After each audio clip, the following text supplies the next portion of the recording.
Israeli Prime Minister Benjamin Netanyahu has revived a decades-old tradition, Bible study at the Prime Minister's house. Chris Mitchell tells us that story.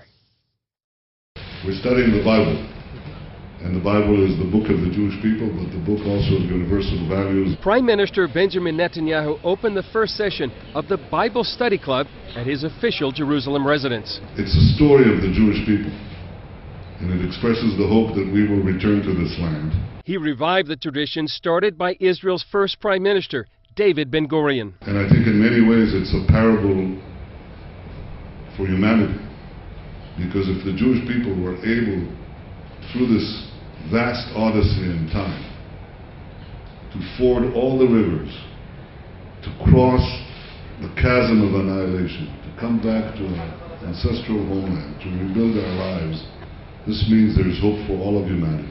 Netanyahu asked Jewish Bible teacher Mika Goodman to lead the session. I communicate biblical stories and biblical ideas and how the Bible could guide us in very sophisticated, modern challenges of Jewish sovereignty in Israel.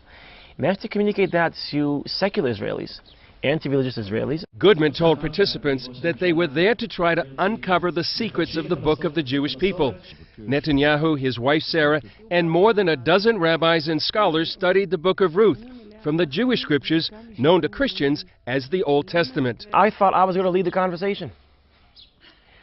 But it turns out that our Prime Minister is quite an intellectual. And he doesn't only have what to say, he has some very interesting things to say, and he asked me very tough questions. Goodman told CBN News, as the leader of the Jewish people in a volatile Middle East, Netanyahu needs a refuge from time to time. He escaped to the Bible, to something that's beyond time, beyond politics, beyond the day-to-day.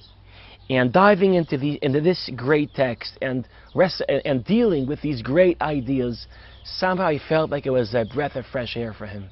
Netanyahu says he studies the Hebrew Bible with his sons every Sabbath. 2 years ago, his younger son, Avner, placed third in the annual international Bible competition held here in Jerusalem. And what he discovered, what he shared with us, is that every time he reads the Bible, he's always shocked on how relevant it is. And so we're studying our map and our compass and our foundation and the Bible, and you're all welcome to join us, especially if you can learn Hebrew. Chris Mitchell, CBN News, Jerusalem.